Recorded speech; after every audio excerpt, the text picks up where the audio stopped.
Okay, now we are going to build our constructor for our linked list. So let's start our linked list class like this. And before we get into the code of creating the constructor, I'm just going to do this like this without the code and the curly braces built out, because I want to point something out before we get into building the constructor. The constructor has a couple of things in common with a few of the other methods that we're going to build for the linked list, and they are push, unshift, and insert. So the first thing they have in common is they each get passed a value, but they have something else in common. So let's look at what each of these do quickly. The constructor creates a new node at the time that you're creating the linked list. Push creates a new node and then adds that node to the end. Unshift creates a new node, adds the node to the beginning. Insert creates a new node and inserts it wherever that's supposed to go.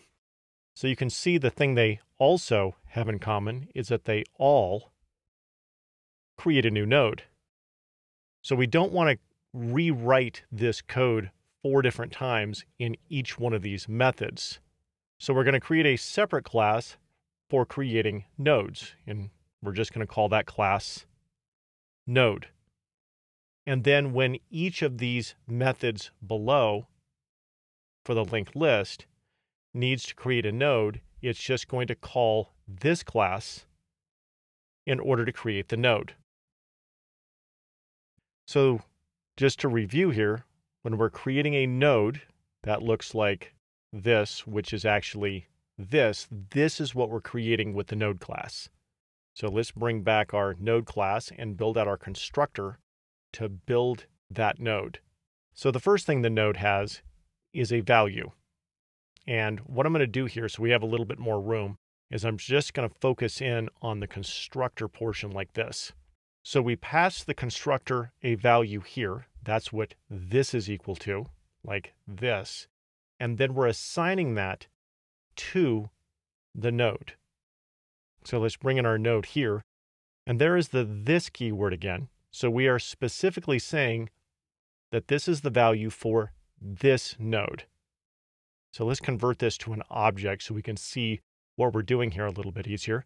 So it is this object that we are giving it a value that we pass to the constructor of 4.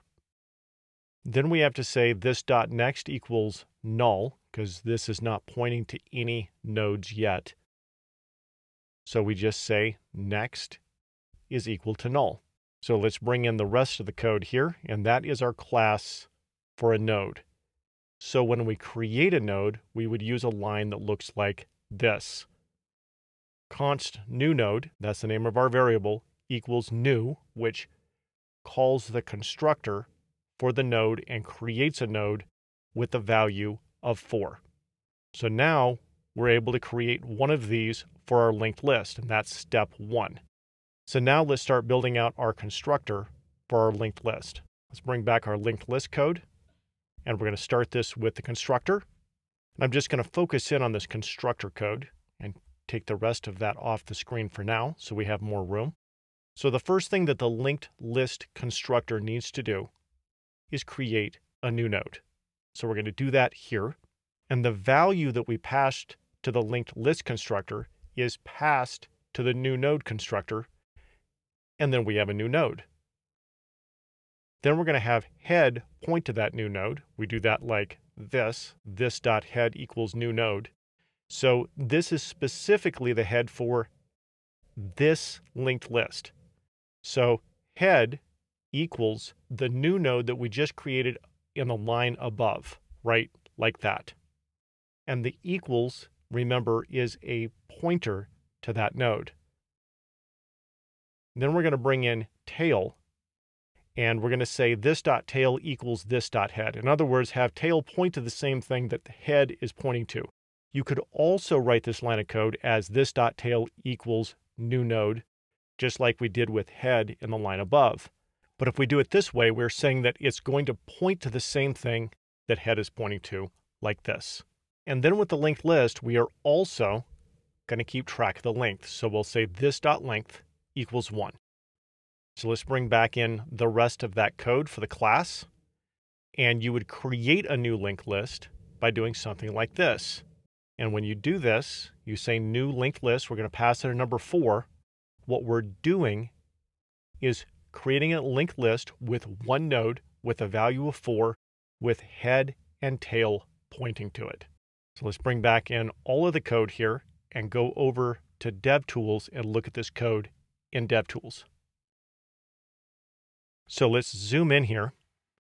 And this is the line of code where we create our linked list. This keyword here, linked list, is going to call the class linked list. The new keyword is specifically calling the constructor in the class linked list.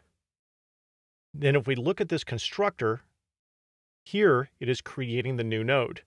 So this calls the node class here, and the new keyword is specifically calling the constructor.